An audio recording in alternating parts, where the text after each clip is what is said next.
환영합니다. 좋아요, 구독, 알림 설정까지.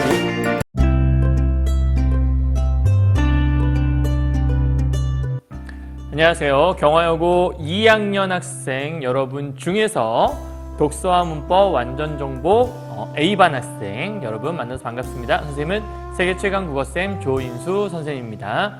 선생님이 오늘 강의 찍게 된 건 우리 지난번에 중간고사 전에 마지막 강의 하면서 말씀드렸는데 사실은 그 7차시 강의를 이렇게 원래는 목요일날 했어야 되는데 연휴라서 이제 찍지 못하게 됐었잖아요. 그래서 그 강의를 이렇게 온라인 강의로 좀 대체를 하고 다음번에 중간고사 끝나고 나서 선생님과 함께 새롭게 들어올 때는 8차시 강의부터 들어가면 좋을 것 같다라고 말씀을 드렸던 것들 이제 오늘 강의를 하려고 하는 거고요. 오늘 특별히 이제 여러분 저번에 우리가 함께 했던 그 하이브리드 자동차에 관한 그 기술 지문이 있었잖아요. 오늘은 기술 지문 두 번째 강의예요. 그래서 두 번째 기술 파트 중에 오늘 터치 스크린 패널에 관한 강의를 간단하게 진행을 하고, 오늘 제일 중요한 건 우리 그동안 밀려있던 문법들이 있었잖아요. 근데 문법을 사실은 이제 본 강의에서 많이 하려고 하면 많이 힘들기 때문에 그리고 또 언매를 선택하지 않은 친구들은 또 문법 강의에서 좀 버거워할 수 있기 때문에 일단은 그 7차시 강의까지 봐야 할 문법 파트를 오늘 다 정리를 깔끔하게 하고 다음부터는 이제 짤막하게 강의를 8차시부터 들어갈 수 있도록 이렇게 할 거니까 언매 선택한 친구들은 오늘 정말 열심히 드셔야 되고요. 그다음에 언매를 선택하지 않은 친구들도 독서 파트는 어차피 공통 영역에 들어가는 거니까 열심히 잘 들어서 오늘 특히 우리 많이 스마트폰 같은 것들 또 뭐 패드 많이 사용하는데 그거에 관한 얘기가 있거든요. 그래서 오늘 함께 살펴보도록 할게요.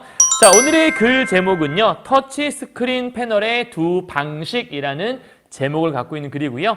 2021학년도 2학년 11월 모의고사에 나왔던 기술 지문 중에 하나예요. 2020년 이후에 이제 그 독서 지문들이 다소 좀 어려워지기 시작을 했죠. 왜냐하면 예전에 그 인문 사회 인문 따로 사회 따로 과학 기술 따로 이렇게 나오던 그 시절에 비하면 지금은 주제 통합적인, 그래서 인문 예술에서 하나, 그다음에 사회 과학 사회 문화에서 하나, 그다음에 과학 기술에서 하나. 그래서 보통 이제 그 세 개 중에 하나가 주제 통합적 지문으로 해서 가나라는 두 개의 글을 이제 묶고 있는데 지문이 좀 길어지고 조금 어려워지고 있다라는 게 특징이긴 해요. 그래도 많은 글들을 보아두면 그래도 여러분이 낯선 글을 읽는 것보단 연관된 글을 읽는 거니까 좀 더 낫지 않을까 이런 생각 때문에 오늘 여러분이 이 글을 통해서는 글 정보도 한번 이해하시고 이 글은 이렇게 읽는 거구나, 기술 지문은 이렇게 파악하는 거구나, 이 정도로 여러분이 익혀나가시면 좋을 것 같다는 생각이 드네요. 자, 우리 제일 먼저 뭐 하기로 했었냐면 문제부터 확인하기로 했었죠. 자, 4번에서 7번 문제고요. 지금 페이지가 선생님이 알기로는 31페이지가 될 거예요. 그래서 여러분 교재 31페이지 펴놓으시고 함께 가시면 좋을 것 같고요. 혹시라도 교재를 못 갖고 있다 이런 사람은 온라인에 보게 되면 2011학년도 2학년 11월 모의고사를 찾아보시면 지문을 또 찾을 수가 있을 거예요. 자, 가볼게요. 일단 4번 문제부터 해결을 해야 돼요. 항상 이렇게 독서 지문 제일 첫 번째 내용 일치 확인 문제나 아니면 전개 방식을 묻는 문제들이 있는데, 이렇게 사실 확인 문제, 일치 불일치의 문제 같은 경우에는 첫 번째 있는 단어들이 키워드라고 말씀드렸었죠. 자, 터치 스크린 패널, 그다음에 자기 정전 방식, 표면 정전 방식, 상호 정전 방식, 투영 정전 방식, 이런 말들 본문에 나오나 보다. 그리고 직접적인 접촉을 통한 직관적 조작이 가능한 거니까 키워드들만 줄을 쳐놓고 넘어가면 돼요. 그래서 일단 글을 읽다가 터치 스크린 패널 보다가 직접, 직관적 이렇게 나오게 되면 와서 지우면 되고요.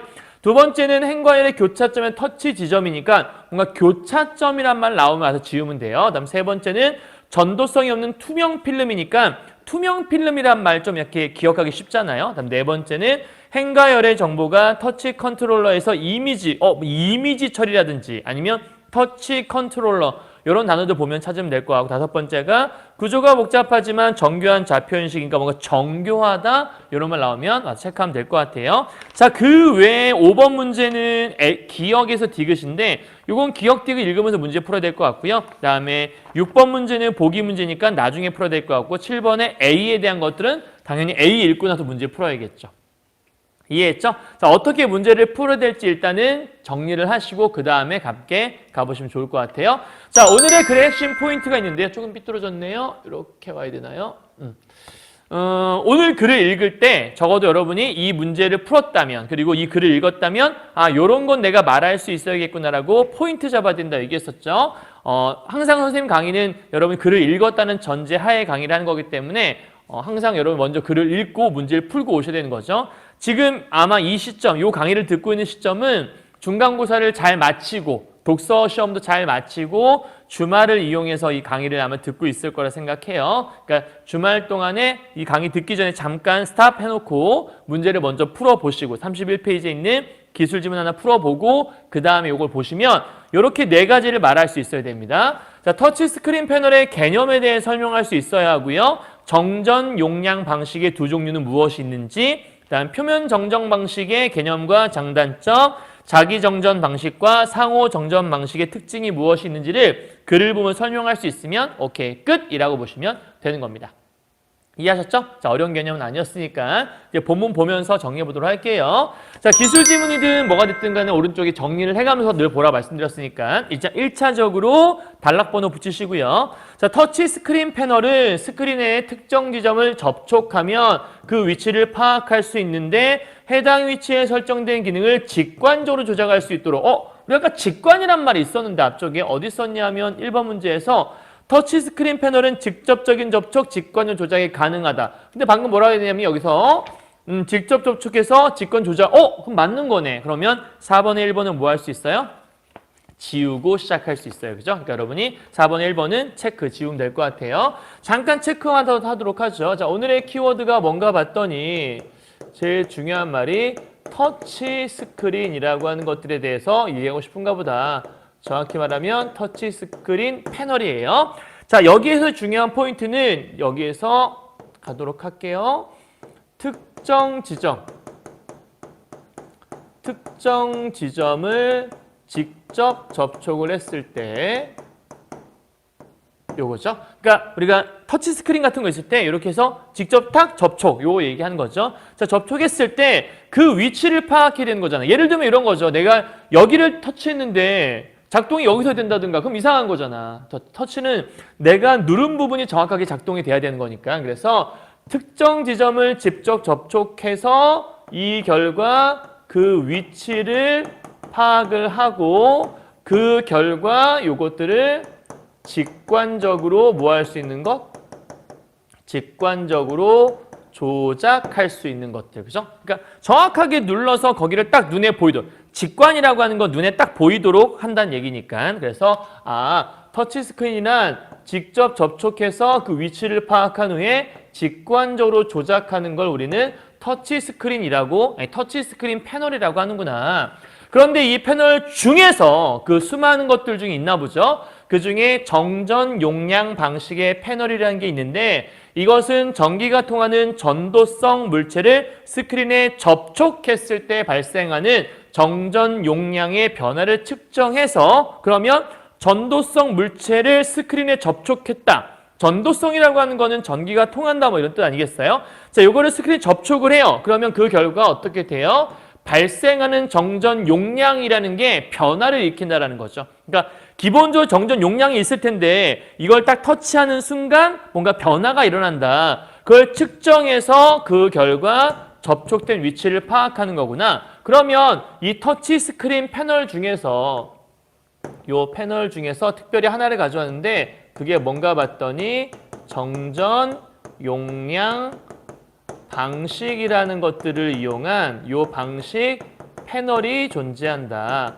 그래서 이 정전 용량 방식이라는 게 뭔가 봤더니 이거의 특징은 전도성 물체를 뭐 했을 때 이거를 접촉했을 때 그 결과 정전 용량이 뭐가 되고 변화가 되더라. 그래서 이 변화를 측정해서 이걸 통해서 뭐 하는 거? 이 위치를 파악하는 것. 그것이 바로 정전 용량 방식이다. 그러니까 뭔가 터치를 하면 정전 용량이라는 게 변화를 일으키나 보죠. 여러분 책에 아마 정전 용량이라는 게 물체가 지니고 있는 전하의 용량, 여기서 전하는 물체가 가지고 있는 전기적 성질을 얘기한다. 쉽게 말하면 전기적 성질의 그 양이 변화한다는 이런 뜻인 것 같아요. 그죠?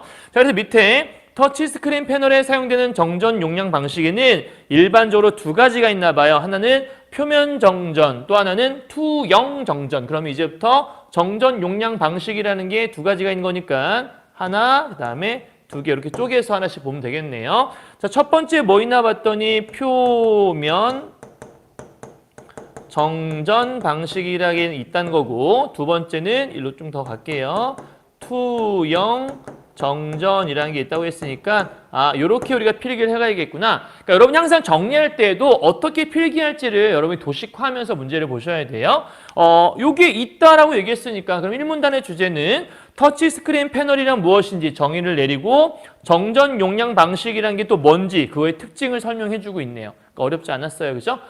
터치스크린은 접촉을 했을 때 위치를 파악하는 걸 얘기하는 건데 그 위치를 어떻게 파악하지? 이걸 접촉하면 전하량이라고 할 수 있는 정전 용량이라는 게 변화를 일으키는데 그걸 측정해서 어디가 많이 변하니까 여기가 변한 걸 보니 여기에 접촉했구나. 그 위치를 파악하는 걸 얘기하나 보죠. 어렵지 않았죠? 자, 이 문단 가볼게요.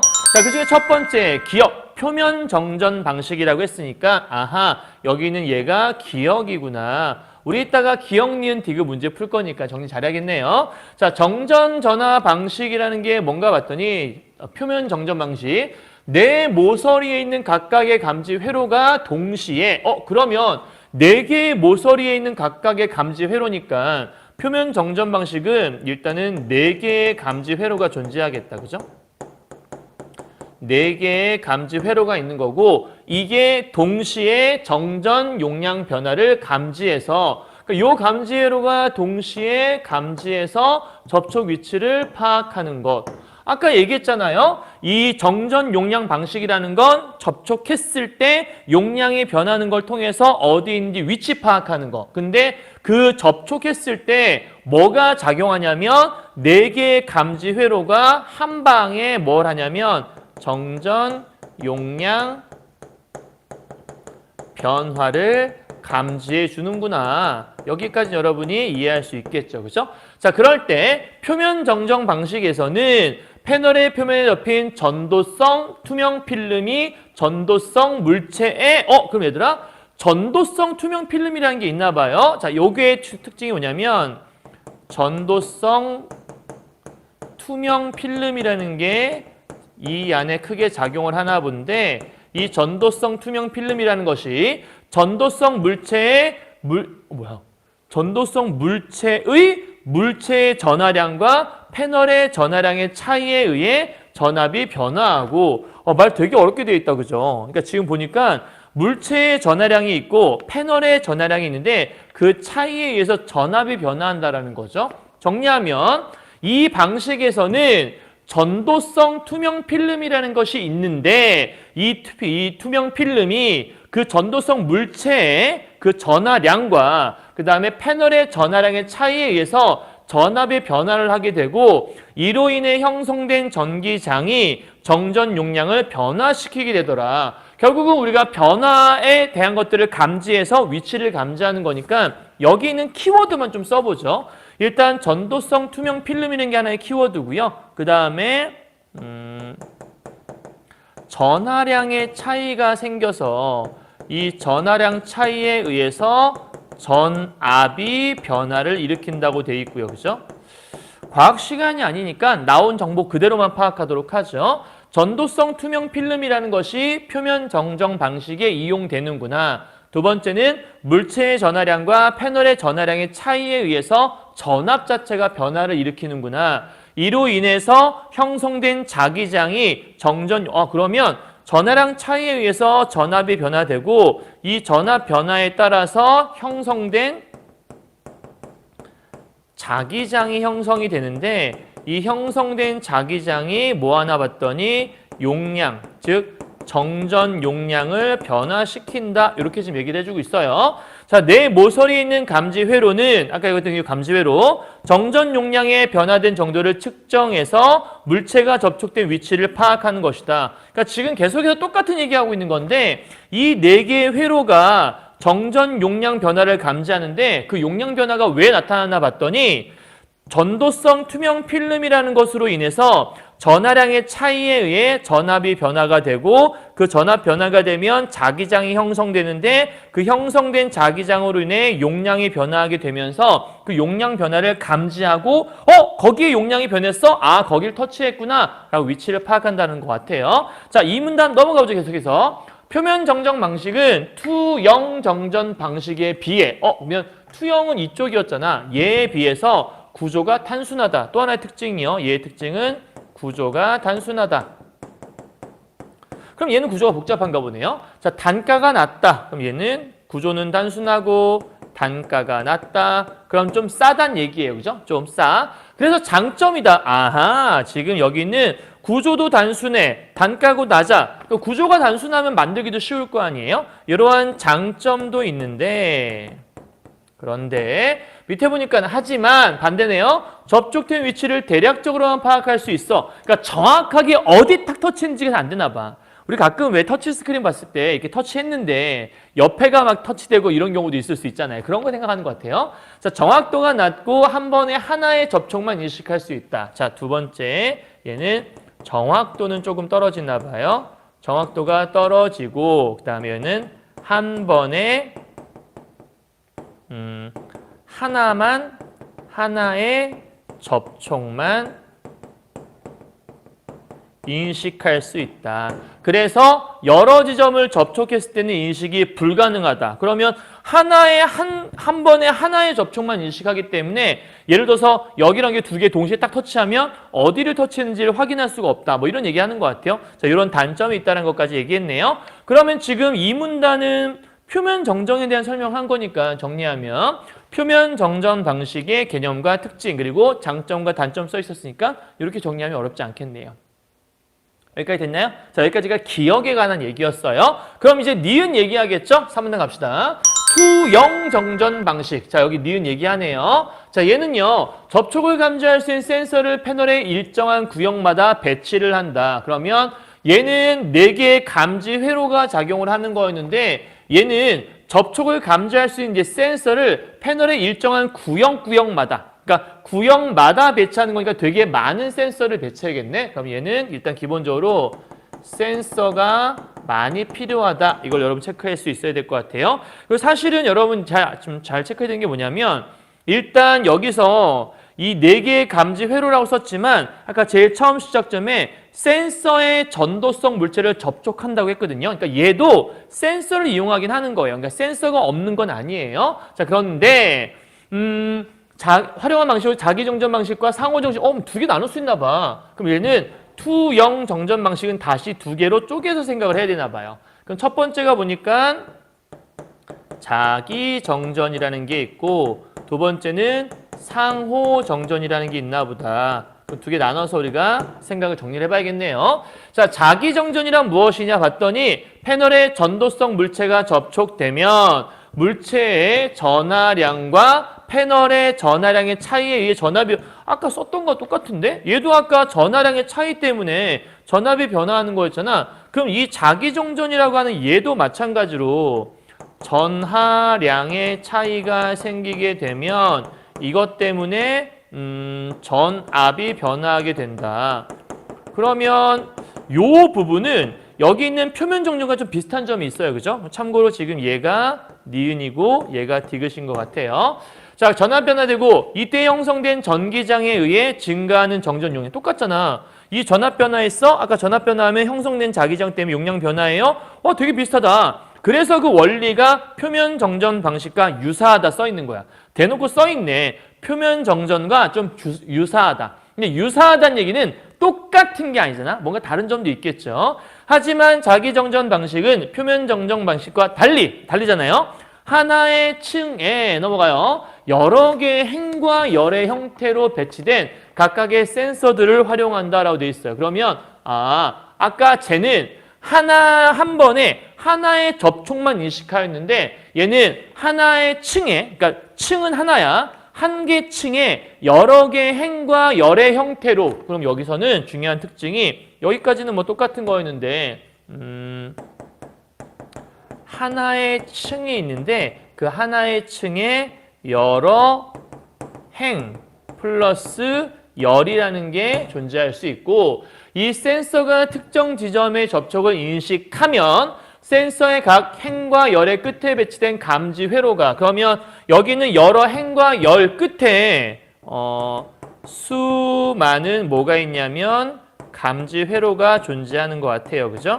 이 감지 회로들이 접촉 지점에서 일어난 정전 용량의 변화를 감지하고, 우리 계속해서 느끼는 거, 정전 용량이 변화해서 그 변화를 감지하면 위치를 우리가 측정할 수 있다고 했으니까 정전 용량 변화는 이 세 개의 공통점이 될 수 있겠죠. 왜냐하면 전부 다 여기 들어가는 거 방식이니까. 이를 바탕으로 행과 열의 교차점인 접촉 위치를 정교하고 빠르게 파악할 수 있다. 아, 그럼 얘들아, 지금 여기서 행과 열을 왜 파악했냐면 이거의 이 교차점이 바로 뭐가 되는 거야? 이게 바로 접촉 위치가 되는 거네.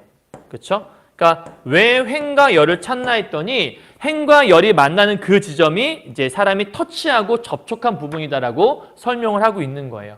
조금 말이 어렵긴 했지만 자기정전이라고 하는 거 얘의 차이점은, 얘 같은 경우에는 딱 터치를 했어. 그 결과 전하량의 차이가 생기면서 전압 변화가 일어나고 그 결과 형성된 자기장에 의해 용량이 변화한 걸 인지해서 아, 이 부분에 뭔가 내가 지금 터치를 했구나라고 파악을 했는데, 얘 같은 경우에는 비슷한 줄 알았거든? 근데 얘는 하나의 층에 행과 열이라는 것들이 되게 많이 들어있어서 얘는 4개의 감지 회로인데 얘는 여러 개의 열과 행이니까 얘는 더 많은 감지 회로가 존재하는 것 같아. 좀 쉽게 설명하면 얘는 감지 회로가 4개밖에 없잖아. 근데 얘는 각 하나의 층에 여러 개의 행과 열마다 센서가 그 감지 회로가 있다 했으니까 더 많은 감지 회로가 있겠다. 그러면 감지 회로가 많이 뿌려져 있으면, 예를 들어 내가 여기를 터치했어. 근데 4개밖에 없으면 그 4개 중에 어디에 딱 정확하게 맞아 떨어지지 않으면 정확한 위치를 알 수가 없잖아. 근데 여기저기 막 분포가 돼 있으면 그거 중에 하나 딱 걸렸을 때 여기네라고 딱 파악할 수 있잖아. 무슨 얘기인지 이해가? 좀 쉽게 설명하면 이렇게 4개만 회로가 있다 생각해봐. 그럼 내가 여기를 딱 터치했어. 그러면 얘가 가까우니까 아마 반응을 할 텐데, 그럼 정확하게 내가 여기를 눌렀는데도 불구하고 얘는 얼마만큼 떨어져 있는지 알 수가 없으니까 뭐 여기인지 여기는 정확하게 알 수가 없다는 얘기거든. 그런데 여기에 되게 많은 패널들이 이렇게 해서 이 감지 회로가 있다 생각해봐. 그럼 내가 여기를 탁 누르면 여기에 있는 감지 회로가 반응을 해서 여기야! 라고 얘기해 주겠죠. 그러니까 감지 회로가 많으면 많을수록 더 정확한 위치를 찾을 수 있지 않을까 싶은 생각이 좀 들긴 해요. 그래서 여기 보니까 정교하게 빠르게 파악할 수 있다. 정교하게. 얘는 아까 어땠지? 되게 정확도가 떨어진다고 얘기했잖아. 근데 얘는 좀 더 정교하게 할 수 있다는 게 차이점인 것 같아요. 자, 주제는요. 투영 정전 방식 중 자기 정전 방식의 특징. 그러면 얘 설명했으니까 이제 마지막은 상호 정전 설명해야겠네요. 자, 넘어갑시다. 반면 상호 정전 방식은 가로축으로 배열된 센서인 구동 라인과 새로운 개념 나왔네. 얘는 상호정전은 구동 라인이라는 게 있대요. 그 다음에 세로축으로 배열된 센서인 감지 라인이 있는데, 그러면 구동 라인과 감지 라인, 감지죠. 라인이 아니라 감지라고 할 수 있는 라인이 있는데, 그래서 요것들이 몇 개 층이냐면 얘는 2개의 층을 이루고 있다. 그럼 얘는 하나의 층이었는데 얘는 2개의 층이니까 좀 더 층이 많네요. 자, 패널의 전도성 물체와 접촉이 없을 때, 그럼 첫 번째 케이스예요. 접촉이 없을 때는 구동 라인에서 전압에 의해 전기장이 형성된다. 우리 아까 전압 변화가 일어나면 그 결과 자기장이 형성됐잖아요. 그래서 전압에 의해서, 정확히 말하면 전압의 변화에 의해서 전기장이 형성되고, 이 전기장은 모두 감지 라인으로 들어가. 지금 구동 라인에서 전압에 의해 전기장이 형성되면 그것들이 전부 다 감지 라인으로 들어가면서 일정한 크기의 전기장을 유지한다. 그럼 유지한다라는 것들은 적정 수준만큼 계속 나오고 있다는 얘기잖아. 그러니까 유지가 되려면 계속 나오고 있어야 된다는 얘기야. 자, 구동 라인과 감지 라인 사이에 상호 정전 용량을 형성한다. 그러면 얘들아, 상호 정전 용량이 형성될 때 일정한 크기의 전기장을 유지한다는 것들은 나오는 량이 갑자기 막 불어나거나 갑자기 줄어들거나 이게 아니라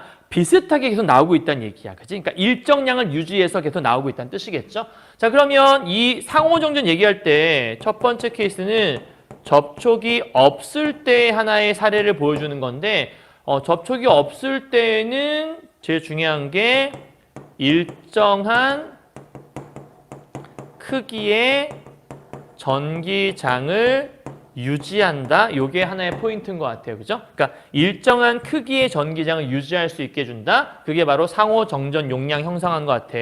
자, 하지만 패널의 전도성 물체가 접촉하게 되면, 자, 이제 두 번째 중요한 건데, 우리는 궁금한 거는 접촉한 다음이잖아. 그래서 이제는 접촉을 하면 어떤 일이 벌어지니? 라고 물어보니까 일정한 크기를 유지하던 전기장의 일부가 접촉된 물체로 흡수된다. 그럼 얘들아, 일단 접촉하게 되면 어떻게 되는 거야? 전기장의 일부가 흡수가 된다라는 거예요. 그러면 원래 이 안에 있던 전기장의 양이 줄어들 수밖에 없겠네. 흡수가 되어 전기장이 물체에 흡수되면 구동 라인과 감지 라인 사이에 형성된 상호 정전 용량. 그러니까 우리 아까 접촉 안 했을 때는 기본적으로 구동 라인과 감지 라인 사이에 양이 그러니까 예를 들면 100이 있다 쳐봐요. 그러면 100이 계속 유지가 됐을 텐데 접촉을 하는 순간 흡수가 된다며. 그럼 좀 줄어들 거 아니에요? 그래서 감소하면서 왜? 흡수되었기 때문에 감소하는 거겠죠?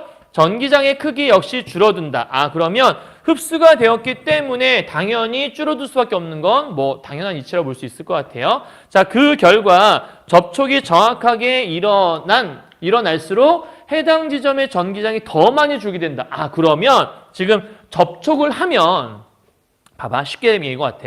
접촉 안 하면 그러니까 일반적인 상태를 유지하고 있어. 이렇게 있다가 접촉을 하는 순간 이게 전하량이 자기장도 줄어드는 거야. 근데 정확하게 접촉하면 더 많이 준대. 그럼 나중에 전하량이 더 많이 줄은 곳, 자기장이 더 많이 줄은 곳을 찾으면 거기가 바로 접촉한 위치가 되겠네. 너무 쉬운 거죠. 그죠? 그러니까 접촉을 하면 전하량이 준다. 그다음에 자기장이 줄어든다. 그럼 어떻게 위치를 찾을 수 있어? 그 자기장이 제일 많이 줄어든 곳, 거기가 바로 내가 터치한 곳이라고 생각하면 되는 거잖아. 그치? 그래서 여기 특징은 정확하게 잠깐만 들어갈게. 접촉이 정확하게 일어날수록, 그러니까 접촉이 정확하게 일어난 그 지점이 오히려 더 많이 뭐 된다? 줄어든다. 요게 포인트라고 보면 될 것 같아요. 그죠? 자, 그래서 결국 패널에는 접촉 전과는 다른 전기장의 흐름이 나타나서 상호 정전 용량이 변화하고, 자, 이게 무슨 다른 흐름이냐면 접촉하기 전과죠. 그러니까 접촉 전에는 상호 정전 용량이 일정하게 유지가 되고 있었는데 그 일정하게 여기 좀 이렇게 하면 되겠다. 일정하게 유지되던 상호 정전 용량이 변화하고 구동 라인과 감지 라인의 교차점인 터치 좌표쌍이 인식된다. 우리 아까 교차점이 뭐였지? 접촉 지점이었잖아. 그치? 그래서 이 교차점인 터치 좌표쌍이 인식이 되는 거고, 이때 터치 좌표쌍이라고 하는 건 구동 라인과 감지 라인이 개별적으로 인식된 교차점이기 때문에 하나의 패널에서는 여러 개의 터치 좌표쌍이 만들어질 수 있다. 와, 그러면 아까 얘는 한 번에 하나의 접촉만 인식했었는데 이번엔 하나의 패널에 여러 개의 터치 좌표쌍이 만들어질 수 있으니까 다양한 접촉점을 찾을 수가 있는 거네. 그럼 어쩌면 얘는 여러 개를 동시에 인지할 수도 있다는 생각이 좀 드네요. 자, 정리하죠. 투영 정전 방식 중 상호 정전 방식의 특징이 무엇인지가 설명되고 있어요. 됐죠? 자, 이제 마지막 5문단이에요. 자, 이후 터치 좌표쌍의 정보를 아까 우리 앞에서 얘기했던 그 터치 좌표쌍 있죠? 정확하게 딱 찍었던 거기. 자, 이 정보를 터치 컨트롤러가 디지털 신호로 변환해서 이미지로 처리했다. 우리 아까 읽었던 것 같아요. 그죠? 그러니까 지금 여기 있는 상호 정전, 여기서 지금 나오는 말인 것 같은데 포인트가 터치 컨트롤러라고 하는 것이 디지털 신호로 변화해서 뭐 하는 거냐면 이미지로 처리한다. 이런 말이 좀 있네요. 처리해서 중앙 처리 장치인 CPU에 전달함으로써 해당 터치 스크린 패널은 전도성 물체의 접촉 여부 및 접촉한 위치를 최종적으로 판단한다. 그래서 포인트는 이거네. 터치 좌표상의 정보를 터치 컨트롤러라는 게 있는데 얘가 이미지로 처리해서 중앙 정보 처리에다가 제 여기를 지금 접촉했어요 라고 정보를 보내주면 아 거기 접촉했구나 이걸 알 수 있다는 얘기인 것 같아요. 이러한 상호 정전 방식은 구동 라인과 감지 라인, 그럼 앞으로 구동 라인 다음에 감지 라인 나오게 되면 무조건 상호 정전 생각하면 될 것 같아. 교차점을 개별적으로 인식하는 과정을 거치기에 특정 시간이 많이 소요되지만 그럼 여기 있는 얘 특징 있죠? 상호 정전의 또 하나의 특징은 뭐냐면 시간 소요가 많이 일어난다는 거예요. 그렇죠? 자, 그런데 두 지점을 접촉하는 멀티터치가 가능하므로 멀티터치가 가능한 건 아까 왜였지? 앞에 쪽에서 얘기했던 요거 있죠. 요거. 구동 라인과 개별적 인식된 교차점이기 때문에 하나의 패널에서 여러 개의 터치 좌표상, 그러니까 여러 개가 만들어지는 거니까 그래서 두 지점 접촉하는 멀티터치가 가능하다. 요 얘기하는 거겠죠. 최근 스마트폰이나 태블릿과 같은 기기에 많이 활용되는 것들. 스마트폰은 이게 동시에 딱 찍어서 이렇게 이것도 많이 하잖아요. 그렇죠? 동시에 찍는 것들을. 자, 그러면 얘는 제일 중요한 게 멀티터치가 된다라는 거. 그러면 얘와 차이점이네. 얘는 멀티터치가 안 됐죠. 한 번에 하나만 인식했는데 얘는 여러 개 터치가 되는 거네요. 자, 5문단 주제예요. 상호 정전 방식의 장점 및 활용이 나와 있다라고 얘기할 수 있겠습니다. 자, 됐죠? 자, 그러면 우리 잠깐 정리하고 넘어가야 되는 거니까 정리 한번 해보도록 하죠. 일단 문제풀이 통해 정리할 건데요. 1번 문제부터 정리해 볼게요. 자, 터치 스크린 패널은 직접적인 접촉을 통한 직관적 조절. 우리 아까 얘기했던 거니까 1번 지울 수 있겠고 2번이요. 자기정전 방식, 요거네, 요거. 어디 있지? 자기정전이 요거네, 니은이네. 자, 얘는 행과 열의 교차점. 아까 얘는 행과 열의 교차점 나왔잖아, 교차점. 그러니까 맞는 말이죠. 자, 2번 오케이. 3번. 표면 정전 방식을 실현하기 위해서는 스크린에 전도성이 없는 투명 필름. 근데 아까 우리 투명 필름은 전도성 투명 필름이라며. 그럼 전도성 투명 필름이 필요한데 전도성이 없는 투명 필름이 입혀야 돼? 말이 안 되는 거잖아, 그렇지? 그럼 답은 3번이라고 확인할 수 있죠. 4번 상호 정전 방식은 행과 열의 정보가 터치 컨트롤러에 의해서 이미지로 처리되는 거. 요거 써 있네. 요거 얘기하는 것 같아요. 5번 투영 전전 방식은 표면 정전 방식보다 구조가 복잡하다. 자, 투영은 어디 있지? 투영이 얘네 두 개가 투영이잖아. 얘는 얘보다 구조가 복잡해. 얘는 단순하니까 복잡하겠죠. 정교한 좌표인식. 얘는 아까 정교하지 않지. 정확도가 없다 그랬는데 얘는 아까 행과 열의 거기 딱 점. 왜냐하면 여기는 얘 같은 경우에는 아까 뭐라 그러냐면 감지 회로가 많아서 얘 같은 경우에도 감지 회로를 정확하게 찝어낼 수 있어. 이런 얘기 했던 것 같아요. 다 맞는 말이네요. 자, 5번 갑시다. 기억에도 디귿이에요. 설명 얘기하는 거니까. 1번 모두 전도성 물질 접촉에 따른 정전 용량의 변화를 측정한다. 얘들아, 이 기억, 니은, 디귿은 모두 정전 용량 방식 패널이잖아. 정전 용량 방식이라는 게 뭐였어? 정전 용량 변화를 측정하는 거잖아. 그게 맞는 말이죠. 2번이요. 기억에서 디귿은 모두 센서를 이용해서 접촉 부분의 위치를 알아야 한다. 이 세 개 다 센서와 접촉했을 때 나타나는 거니까 당연한 거죠. 3번이요. 기억과 달리 니은은 하나의 접촉점을 인식하기 위해 2개 이상의 감지 회로를 활용하고 있다. 기억과 달리 2개 이상의 감지 회로. 그러면 니은은 여러 개의 감지 회로가 있다는 뜻이잖아.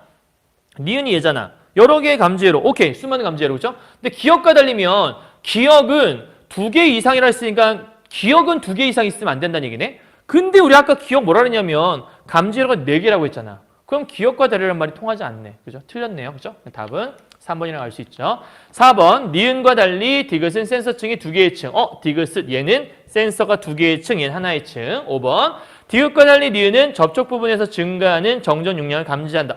아까 얘와 달리 얘는 접촉 부분에서 증가하는, 얘는 아까 뭐였지? 접촉을 하는 순간 전하량이 감소하는 거였잖아. 근데 얘는 뭐였어? 변화하는 거니까 얘는 감소니까 얘는 증가라고 볼 수 있겠죠? 오케이. 답은 답이 3번이라고 확인할 수 있겠네요. 자, 6번 문제가 좀 어려워 보이는데 사실은 별거 아니에요. 일단 얘를 보면 알 수 있는 게 이런 P라는 게 있는 정보가 있잖아요. P가 전도성 물체의 접촉이 없는 상태야. 그럼 없는 상태는 아까 우리 여기 있던 요거 얘기죠. 이때는 전기장 크기 얘. 그럼 얘는 현재 지금 일정한 상태일 것이고 얘가 아까 얘기했던 그 상호 뭐라 그랬더라? 본문에서? 상호 정전 용량.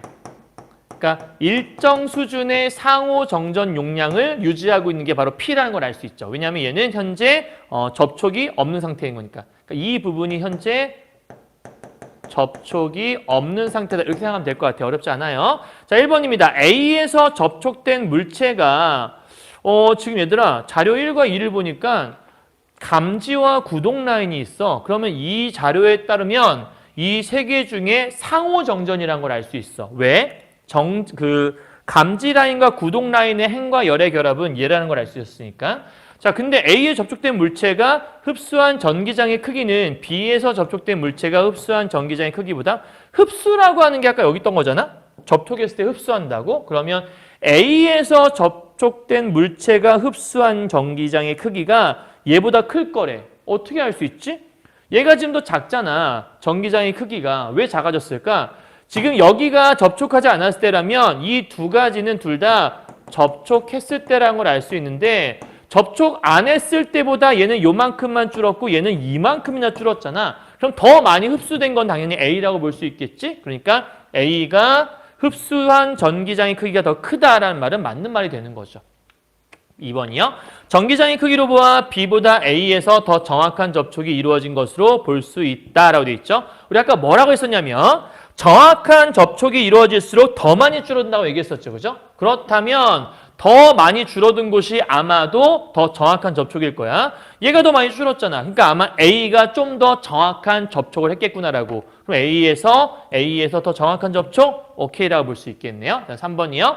C에서는요. 구동 라인에서 발생한 전기장의 크기와 감지 라인 들어가는 전기장의 크기가 일치하겠군. 자, 들어오는 것과 발생한 것과 들어오는 게 일치하면 일정 수준을 유지할 수 있을 거 아니야? 그게 바로 여기 얘기하는 일정한 접촉점이라고 볼 수 있는 거겠죠. 다음 4번이요. C와 달리 B에서는 감지 라인으로 들어가야 할 전기장의 일부가 접촉된 물체로 흘러 들어갔겠고 이게 흡수된다는 얘기잖아. 그러니까 얘와 달리 B에서는 흡수될 것이다. 왜요? 왜 그죠? 얘는 접촉한 상태니까 줄었잖아. 줄었으니까 흘러 들어갔겠군이라고 짐작해 볼 수 있는 거죠. 얘는 접촉이 안 돼 있으니까 흘러갈 리가 없죠. 그러니까 C와 달리란 말은 틀린 말이 아니겠죠. 다음 맞아 5번이요. A와 C에서는 구동 라인과 감지 라인 사이에 형성된 상호 정전 용량이 감소했겠군. A와 C 중에서 얘는 감소하지 않았겠죠. 왜냐하면 접촉 안 했으니까. 따라서 A와 C가 아니라 A에서만. 그럼 C는 틀렸으니까 답은 5번이라는 걸 알 수 있겠네요. 자, 마지막 7번 문제. A, 두 지점을 접촉하는 멀티터치가 가능하다. 이것의 이유가 뭐냐? 멀티터치가 가능한 건 우리 아까 4문단 마지막쯤이었나? 이런 말 있었죠. 구동 라인과 감지 라인이 개별적으로 인식된 교차점이기에 하나의 패널에서 여러 개의 터치 좌표쌍이 드러날 수 있다. 그러면 중요한 포인트는 개별적으로 인식된 교차점. 이런 말이 나와야 될 것 같아. 개별적으로 인식된 교차점. 그게 어디 있지? 여기 있다. 4번에 있네. 너무나 쉽게 답이 4번이 튀어나오네요. 그죠? 그러니까 아까 하나의 패널에서 여러 개의 터치점, 그게 하나의 패널에서 여러 개를 터치한 것들을 집어낼 수 있는 거니까 아까 얘기했던 멀티터치가 가능하다. 그 얘기를 하는 거죠. 오케이? 자, 여기까지 정리 끝. 다 했네요.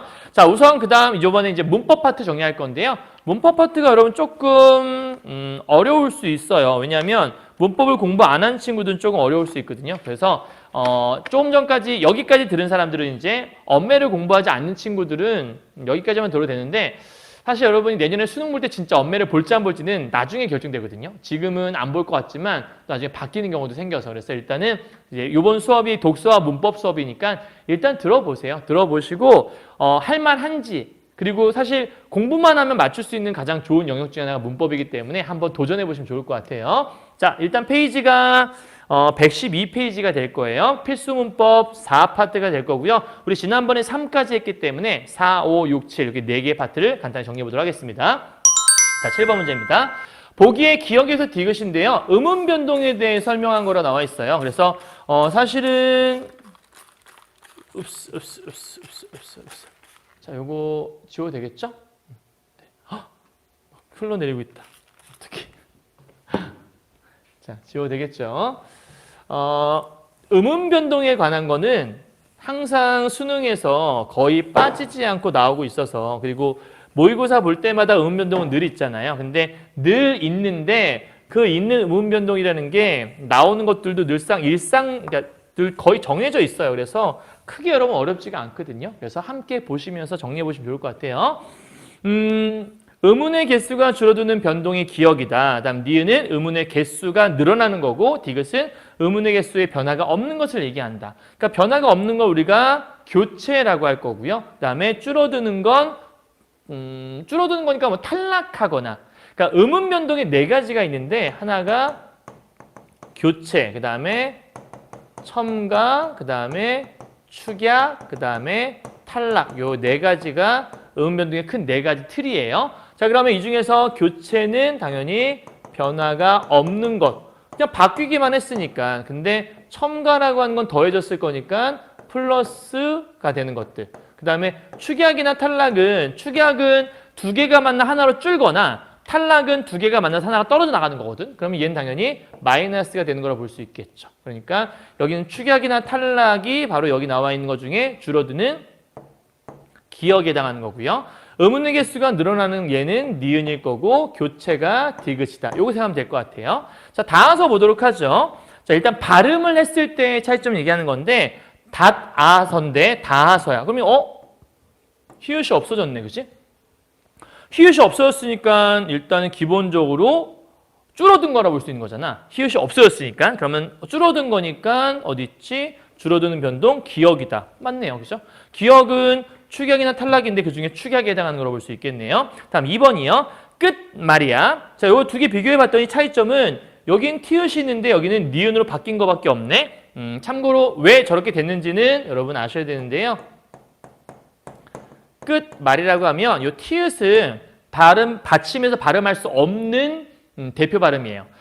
음절의 끝소리 규칙이라고 1학년 때 배웠죠. 기역, 니은, 디귿, 리을, 미음, 비읍, 이응. 가느다란 물방울 이렇게 배웠을 거예요. 그래서 이거의 대표적인 소리는 디귿이죠.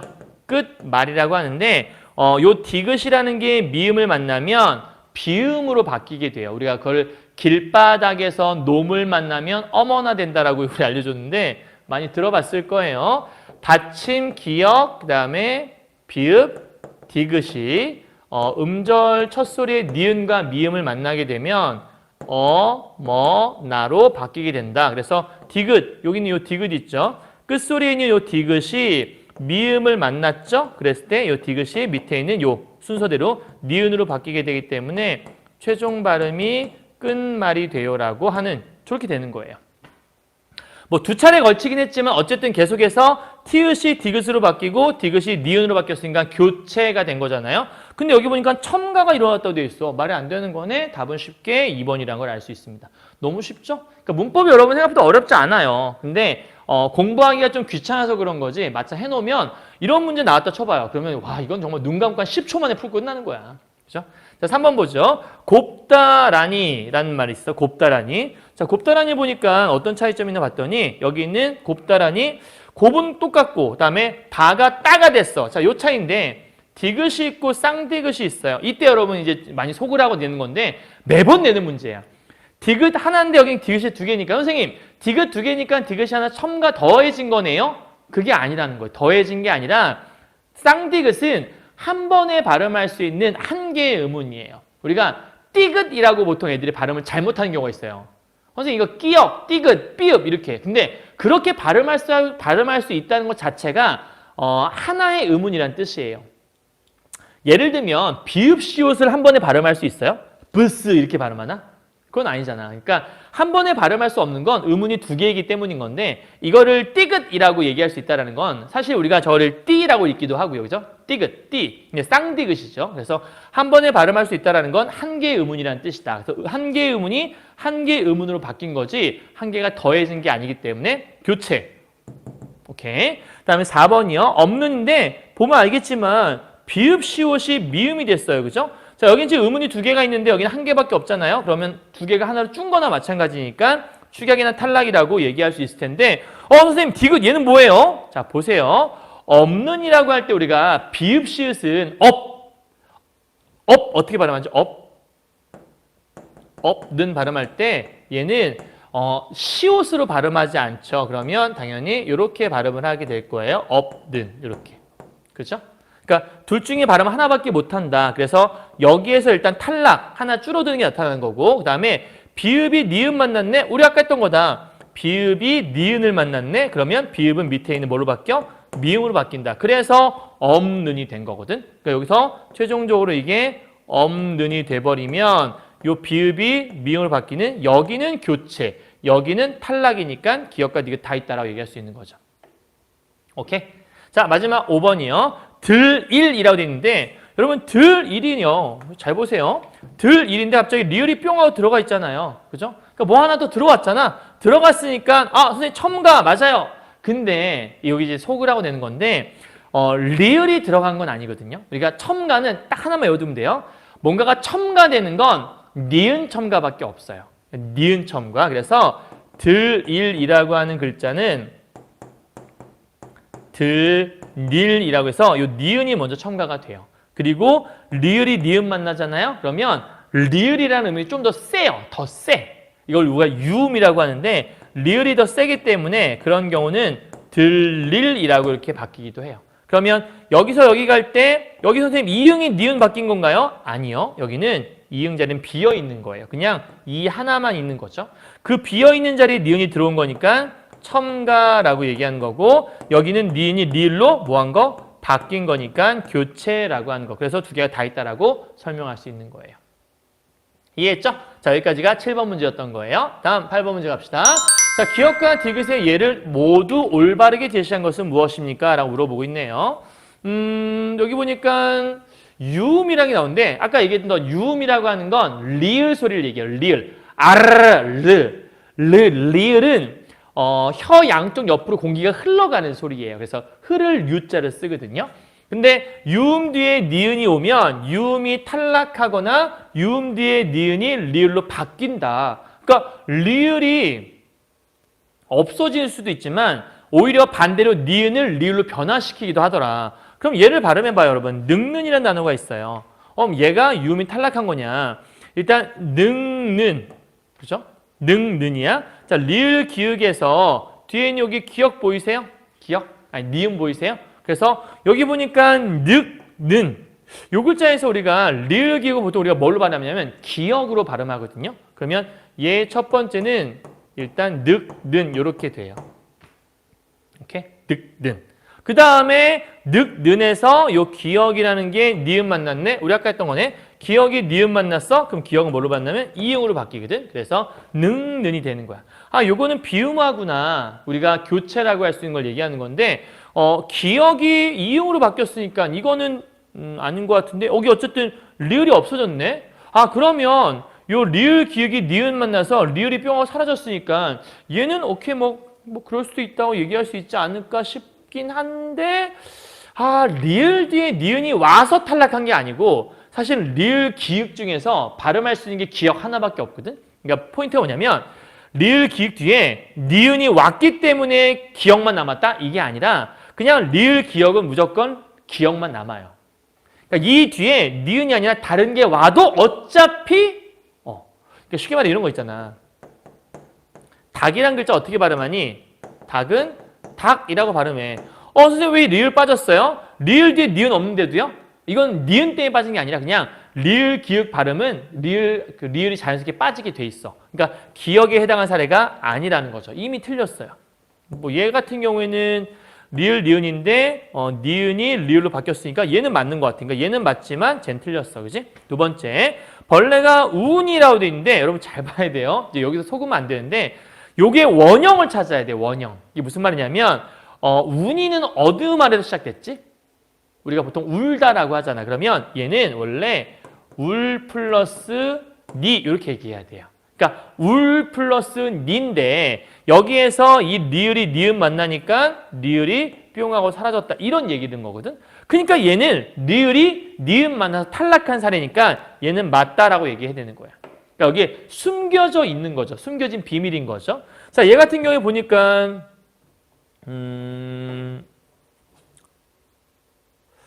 홀란이네. 근데 니은 리을인데 니은이 리을 니은이 리을로 바뀌었다. 그러면 됐네. 선생님 그럼 답은 2번이네요. 여러분 잘 봐요. 니은 뭐라 되냐면 유음 뒤에 니은이 리을로. 그럼 유음이 어디 있어야 돼? 앞에 있어야 돼. 쉽게 말하면 리을과 니은이 만났는데 그 결과 리을과 리을로 바뀌는, 뒤에 있는 니은이 리을로 바뀌는 걸 얘기하는 건데, 얘는 얘들아 니은이 앞에 있잖아. 그치? 그럼 이거는 유음 앞에 니은이 리을로 교체했다. 이렇게 써야지. 그래야 맞는 거지. 그러니까 약간 조금 여러분한테 헷갈리게 낼 수 있는 문제. 그러니까 얘는 맞지만 얘는 해당되지 않는 거라고 볼 수 있겠죠. 땡. 자, 3번 갑시다. 소원을 비니. 얘도 마찬가지겠죠. 이 비니만 갖고 문제를 내면 생각하면 안 되고, 비니는 원형이 뭐지? 빌다에서 온 말이지. 그러니까 얘도 빌 플러스 니. 근데 리을이 없어져서 비니가 남았다. 그럼 얘는 오케이, 맞는 말. 그다음에 실룬. 니은이 뒤에 있네. 뒤에 있는 게 리을로 바뀌었네. 얘가 답이네. 답은 3번이라 볼 수 있겠다. 이해했죠? 다음 4번에 사네. 형승도 얘도 그러면 살 플러스 네인가요? 맞아요. 얘도 살다 플러스 네인데 여기서 살래가 아니라 이렇게 빠진 거니까 얘는 맞다. 근데 얘는 한라산. 왜 안 되는 거지? 마찬가지야. 앞에 있는 니은이 변했으니까 안 된다라는 거예요. 다음 마지막 5번이요. 다른.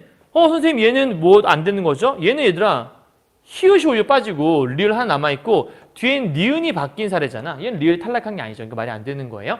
여기까지 됐죠? 자, 여기까지가 필수문법 4 하나 정리한 거고요. 바로 5 넘어갑시다. 자, 페이지는 113페이지가 될 것 같네요. 113페이지에 요번에는 단어 파트. 자, 지금까지 우리는 문법 4까지 해서 뭐 했냐면 의문에 대한 걸 정리했던 거고, 이제는 의문 다음 단계가 단어. 의문이 모이면 단어가 되고 단어가 모이면 문장이 되거든요. 그래서 하나하나 단계별로 가고 있는 거예요. 자, 단어의 첫 번째 파트 113페이지가 되겠습니다. 이게 이제 필수 개념 중에 하나인 건데 오늘 선생님이 조금 눈에 너무 부시지 않게 이렇게 바꿔봤어요. 자, 의문이라고 하는 건 뭐냐? 말의 뜻을 구별해주는 소리의 최소 단위를 의문이라고 한다. 그래서 의문이라는 거의 포인트는 뜻을 구별해줄 수 있는 게 의문이에요. 여러분 많이 들어봤겠지만 이런 거 얘기하는 거예요. 눈이라는 것과 문이라는 게 있을 때 이 두 개의 단어는 다른 단어인 거죠? 뜻이 다르잖아요. 의미가 달라요. 왜 다른 거예요? 니은과 미음 때문에 뜻이 달라지는 거예요. 여긴 니은이 있으니까 여기는 미음이 있으니까. 그래서 이 니은과 미음을 우리가 의문이라고 하는 거죠. 그 의문 중에 자음에 해당하는 거라고 볼 수 있겠네요. 자, 음절이라고 하는 건 뭐냐면 발음했을 때 요 한 마디 그러니까 글자 수를 얘기하는 건데 발음했을 때의 글자 수를 얘기하는 거예요. 이게 음절이에요. 어절이라고 하는 건 뭐니? 띄어쓰기 단위를 얘기하는 것들. 그럼 이렇게 보면 되겠네. 인수가 밥을 이렇게 돼 있으면 얘는 3음절, 그렇죠? 그리고 얘는 1어절, 그리고 이렇게 묶으면 2어절, 띄어쓰기로 하나의 어절, 그리고 음절은 몇 개? 하나, 둘, 셋, 넷, 5개. 이렇게 여러분 얘기해야 되는 거죠. 음절은 전체는 5개, 어절은 2개. 얘만 보자면 음절은 3개, 어절은 1개. 그러니까 얘만 보면, 밥을만 보면 음절 2개, 어절은 1개. 이렇게 보면 되는 거예요. 자, 단어라고 하는 건 최소한의 자립 단위. 그래서 여기 같은 경우에는 인수라는 거나 밥이라고 하는 건 혼자 쓸 수 있잖아요. 그러니까 이 인수는 단어, 밥도 단어. 오케이. 그러면 만약에 먹는다라고 돼 있으면 이 먹는다도 단어가 되는 거죠. 하나의 단어. 자, 그런데 포인트, 이 가와 을 있죠. 얘는 우리가 조사라고 하는데 조사는 하나의 단어로 취급해요. 선생님 혼자 쓸 수 없잖아요. 물론 혼자 쓸 수 없는데 조사는 특별하게 단어로 취급해요. 그러니까 이 인수가의 단어는 몇 개니라고 물어본다면 2개라고 얘기해야 되고 밥, 을도 몇 개 단어? 2개라고 얘기해야 돼요. 하지만 먹는다는 단어가 몇 개예요? 1개라고 얘기해야 돼요. 동사 하나니까. 자, 그 다음에 형태소는 최소 유의미 단위인데 뜻을 지닌 최소한의 단위가 형태소라고 얘기해요. 그래서 형태소 분석은 제일 잘게 쪼개는 걸 우리가 형태소 분석한다고 하거든. 그래서 인수가는 인수와 가로 쪼갤 수 있고 밥, 을은 밥과 을로 쪼갤 수 있는데 얘는 하나의 단어라고 얘기했잖아. 근데 얘를 형태소 쪼개게 되면 먹다라는 말이 온 거잖아요. 그죠? 먹다. 그래서 먹 하나 끊고 다 하나 끊을 수 있어. 근데 사이에 는이 들어가 있네. 그러면 먹는다 세 개로 끊어야 돼. 그래서 하나 끊어서 형태소 하나, 형태소 하나, 형태소 하나. 몇 개의 형태소? 세 개의 형태소라고 얘기할 수 있어야 되는 거예요. 형태소 분석이 제일 어려워요. 자, 다음 두 번째인데요. 품사에 대한 것들인데, 품사는 아까 얘기했던 단어에 대한 걸 설명을 하는 거예요. 그래서 단어를 우리가 다른 말로 이제 품사라고 하는데, 품사의 대표적인 케이스도 여기 보여주는 거라서 아마 엄매 배운 친구들 3학년 올라가면 엄매책에도 배우게 될 텐데, 일단 단어는 변하지 않는 것과 변하는 것들이 있다. 대부분의 단어는 변하지 않는데요. 변하는 것들은 딱 두 개밖에 없어요.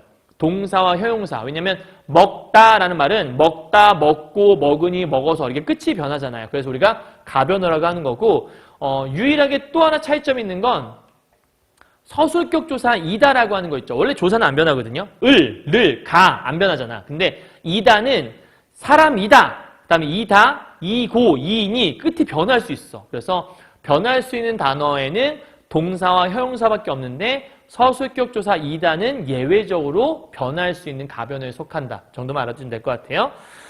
체언, 용언, 수식언, 관계언, 독립언 있으니까 단어에 대한 것도 이렇게 여러분 좀 알아두시면 되고요.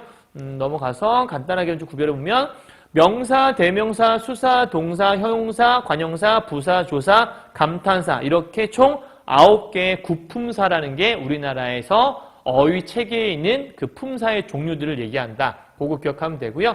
참고로 명사와 대명사와 수사를 합해서 앞에서 얘기했던 체언이라고 하고요. 동사와 형용사를 합해서 용언이라고 하는 건데 이걸 구분한 게 요 뒤엔 요거예요. 그래서 명사, 대명사, 수사는 체언, 관형사와 부사는 수식언, 감탄사는 독립언, 조사는 관계언, 동사, 형용사는 용언이라고 하는데 여러분 요게 얘도 단어고 얘도 단어예요. 근데 뭐냐면 기준에 따라 좀 다르게 단어를 구분해 본 거예요.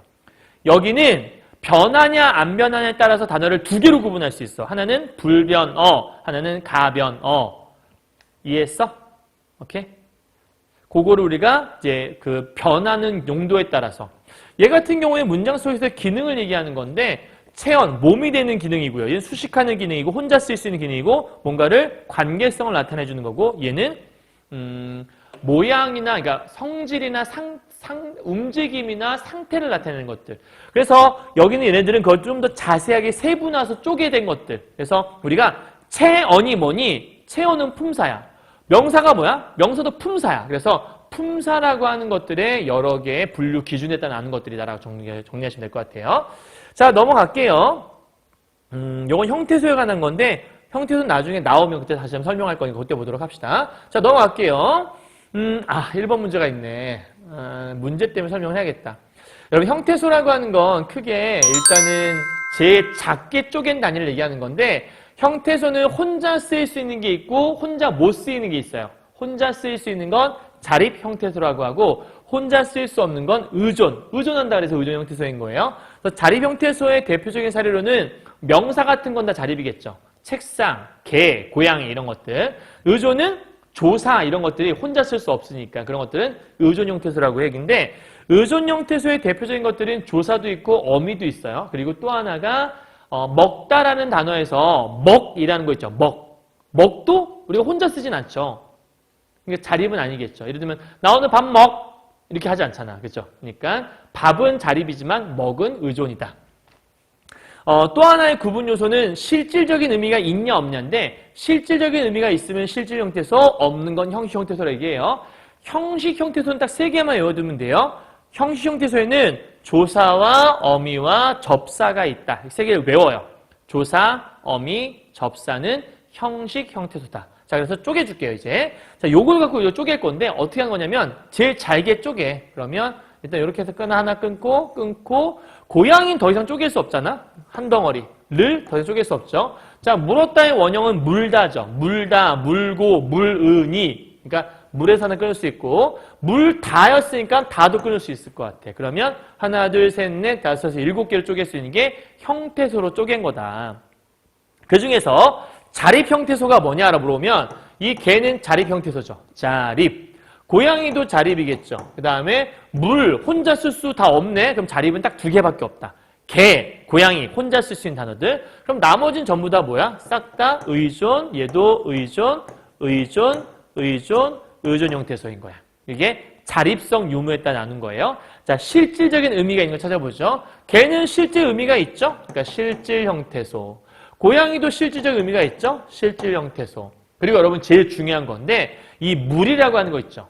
물은 뒤에 뭐가 붙어. 그래도 물이라는 의미가 살아있거든? 무슨 얘기냐면 먹다, 먹고, 먹으니 이렇게 분해할 수 있잖아. 그래서 쪼갤 수가 있는데 사실은 이 먹이라는 글자에 뒤에다가 보를 붙이면 잘 먹는 사람을 먹보라고 하죠. 그 다음에 뒤에다가 거리를 붙이면 먹을 거리를 얘기하죠. 쉽게 말하면 이 먹이라는 단어는 먹다라는 의미를 가지고 있는 실질적인 의미는 가지고 있어. 근데 혼자 쓰일 수는 없기 때문에 늘상 얘는 어간이라고 하는데 뒤에 어미어가 붙어서 함께 존재하는 게 바로 이 먹이라고 하는 어간인 거예요.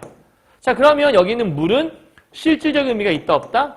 있다라고 얘기해야 되는 거야. 그리고 그 외의 단어들은 전부 다 실질이 아니면 형식 형태소, 형식 형태소, 형식 형태소, 형식 형태소.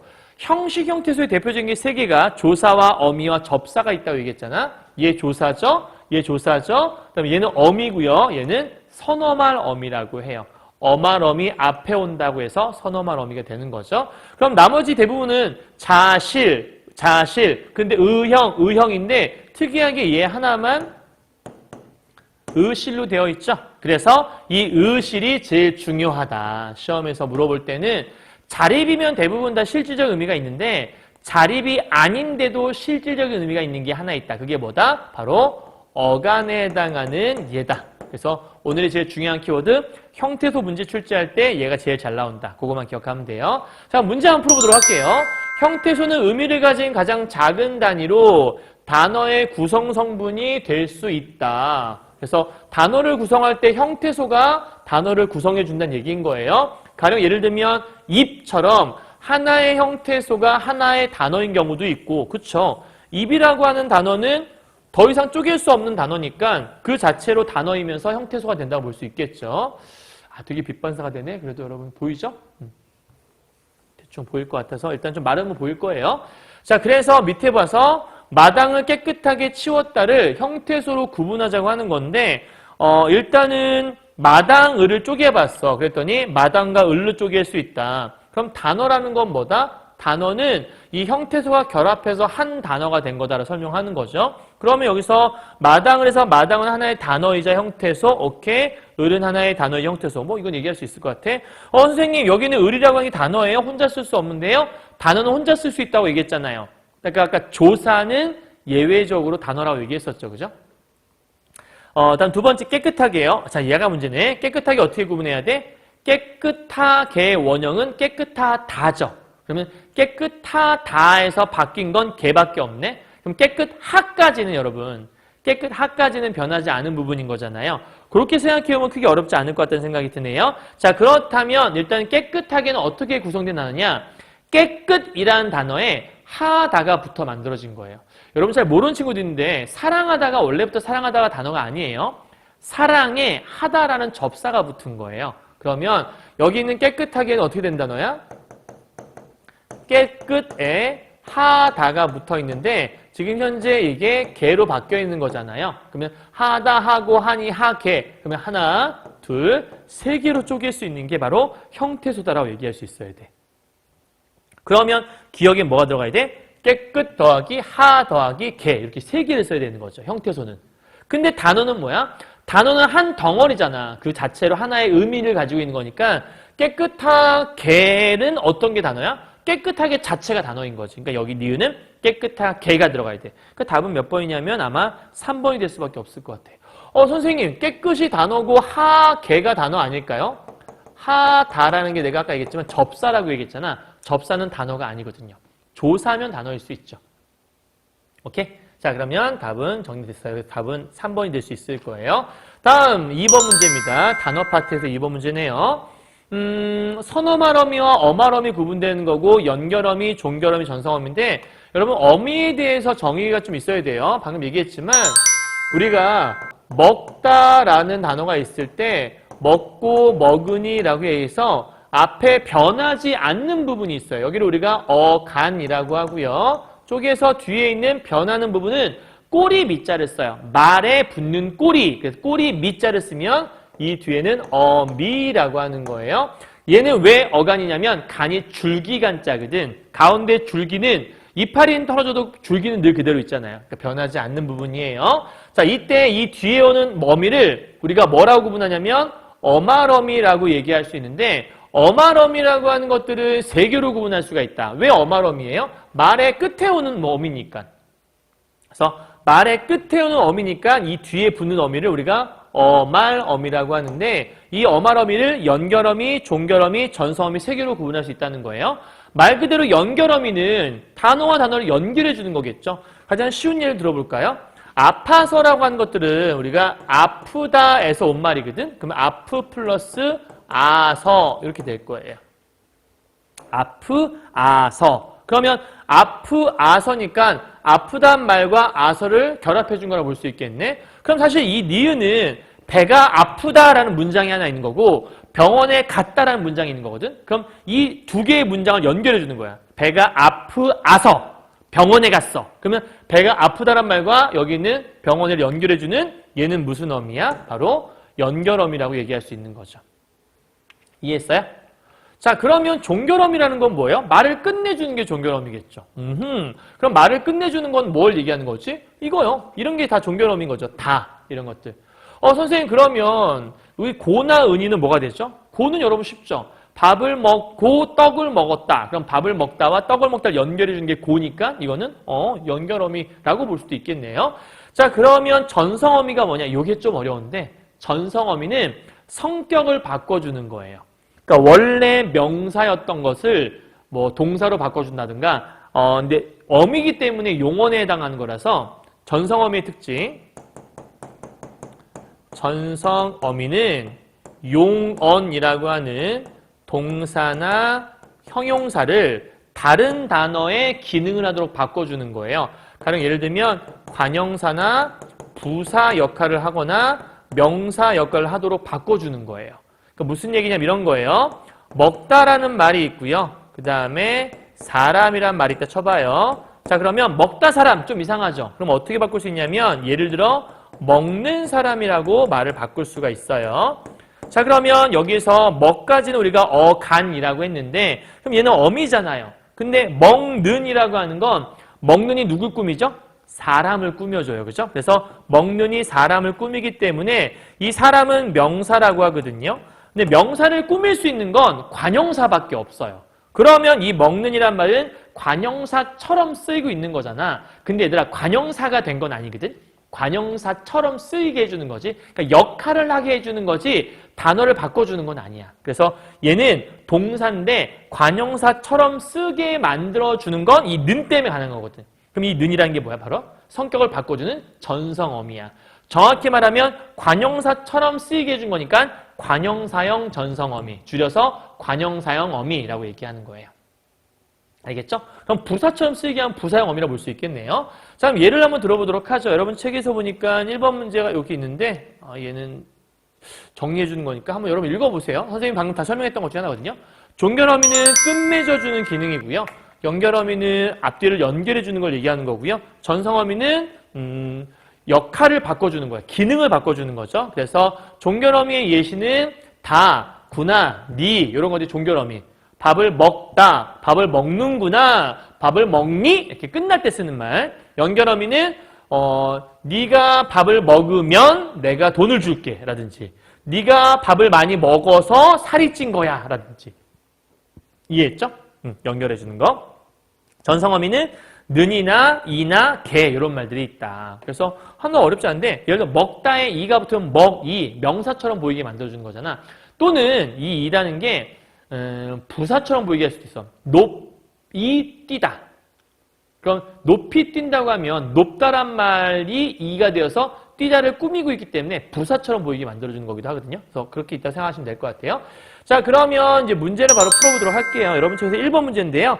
기억에 샀다에는 선어말어미가 들어있다. 근데 선어말어미는 뭐예요?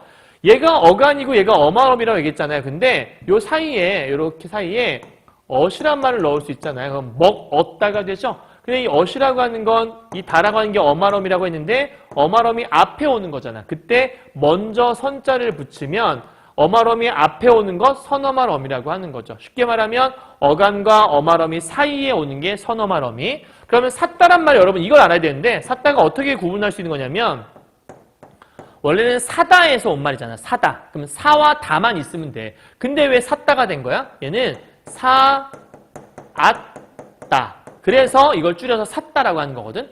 그럼 여기에서 얘는 어간이지만 얘가 선어마럼이, 그다음에 얘는 종결어미라고 볼 수 있는 거죠. 그죠? 어마럼이자 종결어미. 그러니까 기억에서 선어마럼이와 어마럼이가 모두 다 있다. 얘 어마럼이, 선어마럼이 다 맞는 말이 되는 거죠. 오케이. 그다음에 2번 가죠. 적절히 아는 거예요. 아파서에는 어말에 오지 못하는 어미. 어말에 오지 못하는 건 뭐죠? 선어말어미겠죠? 근데 아파서는 아까 내가 뭐라 그랬지? 아프아서라고 얘기했잖아. 선생님 어말에 안 왔네요. 그러니까 이거 맞는 말이잖아요. 이렇게 여러분 오해할 수 있어요. 근데 이거 속으면 안 돼요. 어말이라는 걸 여러분 정확히 어말은 뭐죠? 단어의 끝이에요. 문장의 끝이 아니고 단어의 끝이라고요. 그러니까 지금 아파서라는 이 단어 안에서 끝에 아서로 끝났잖아. 그러면 이 단어의 끝에 온 거 맞죠? 근데 가운데 있잖아요. 그럼 문장의 가운데 있는 거고요. 그러니까 단어의 끝에 오는 건 맞는 말이기 때문에 어말에 오지 못하는 어미가 있다? 그건 선어말 어미 얘기하는 건데 여기는 없잖아요. 아프, 앗, 아서 이런 말 없으니까. 그죠? 땡. 답은 2번인 거예요. 3번 되어라는요. 문장을 끝내는 어미가 있다. 뭐죠? 되다의 어라라고 하는 명령형 어미, 종결 어미가 있는 거니까 맞는 말이죠. 4번이요. 하고, 운동을 하다 말에다가 고가 붙어 있네. 그럼 얘는 아침 일찍 운동을 한다, 학교에 간다, 이 두 개를 연결해 주고 있는 거잖아. 그러니까 이어주는 어미. 5번이요. 꽃이 피는 계절이 왔다. 이거 아까 얘기했던 건데 피다란 말에 는이 붙어서 이 피는은 계절을 꾸며줘요. 그러니까 피다라는 용언이 계절을 꾸미는 관형사처럼 쓰이고 있는 거기 때문에 관형사와 같은 기능을 하게 하는 어미가 있다. 그걸 우리가 전성어미라고 하는 거죠. 맞는 말. 됐죠? 여기까지? 오케이. 자, 정리 끝. 자, 이번에는 114페이지 가셔서 수능 필수문법 6번째 파트, 단어 파트 2라고 할 수 있어요. 자, 넘어가 보도록 하죠. 114페이지입니다. 첫 번째 3번 문제예요. 보기의 기억과 니은에 해당하는 예를 바르게. 부사에 대한 얘기네요. 부사와 부사가 결합한 합성부사 유형이 있을 수 있고요. 여러분 부사라고 하는 건 일반적으로 되게 많은 기능을 하거든요. 그래서 선생님이 미리 정리를 좀 해주고 들어가도록 할게요.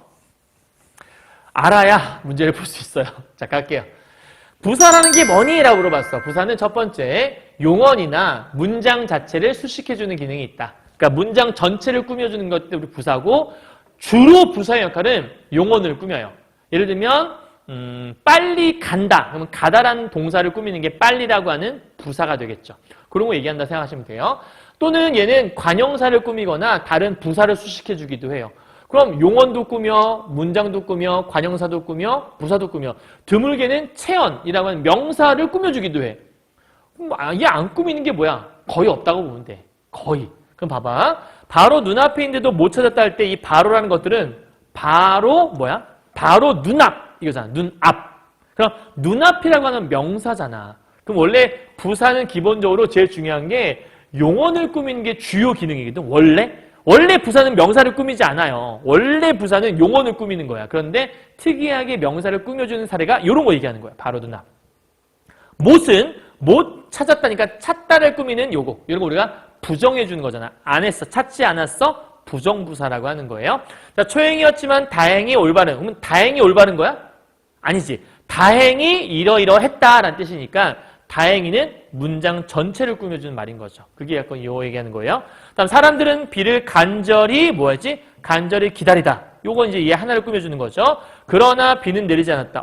이 그러나는 우리 접속사라고 하죠.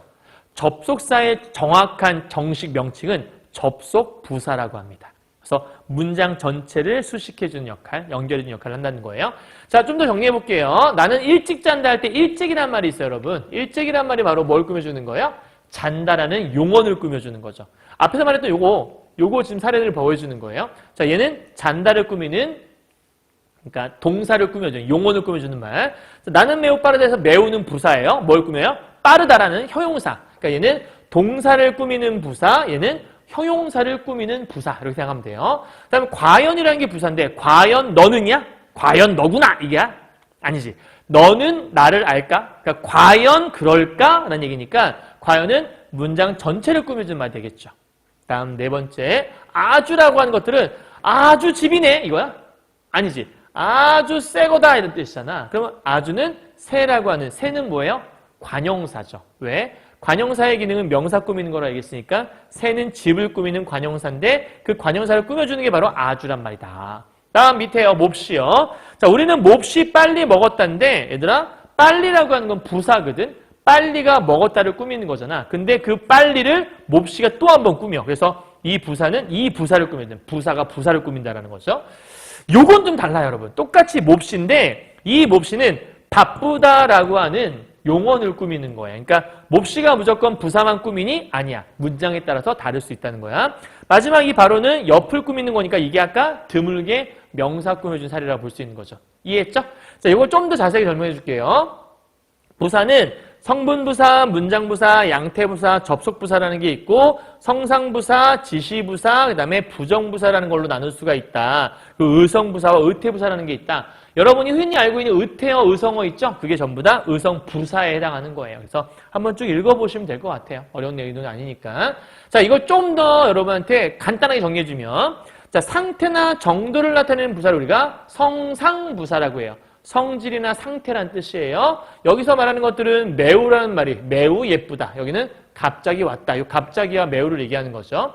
그 다음 장소나 시간이나 앞의 내용을 지시한다. 그래서 지시부사예요. 여기서는 이리 와서 그리 말했다. 이리와 그리가 지시부사가 되겠네요. 용언을 부정하는 건 부정하는 거니까 부정부사가 되겠죠. 그래서 얘는 안 또는 못. 그래서 부정부사는 안 부정사와 못 부정사 이 두 개밖에 없어요. 마지막으로 뭐 소리나 모양 흉내내는 거는 의성부사, 의태부사라고 하는 것들이니까 느릿느릿 이런 것들 얘기하는 거죠. 됐죠? 여기까지? 자, 문제 풀어보죠. 그러면 부사, 부사가 결합해서 합성부사를 만드는 경우도 있고 관형사 혹은 관형사형이 명사와 결합해서 만들어진 부사가 있더라. 그러니까 지금 우리가 기억은 뭐냐면 부사와 부사가 더해진 걸 찾아야 되는 거고 니은은 관형사 또는 관형사형과 명사 결합한 걸 찾아보라고 얘기하고 있는 거예요. 자, 요게 여러분 어려울 수 있는데 왜 어렵냐면 각각의 무슨 품사인지 모를 때가 되게 많거든요. 그냥 간단히 생각해봐요. 여러분 이것저것 할 때 이것은 이거 뭐야?